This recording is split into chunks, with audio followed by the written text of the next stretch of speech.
अस्सलाम वालेकुम जी भाई। ये मेरे खरगोश ने 29 तारीख को बच्चे दिए हैं। इसमें अभी तो बहुत दिन हो गए हैं, इसलिए मैं इसे चेक कर रहा हूँ कि कितने दिए हैं और कैसे हैं।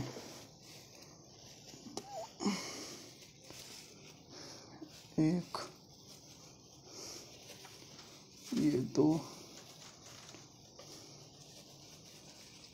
ये तीन, ये चार, ये पाँच, ये छः, ये सात,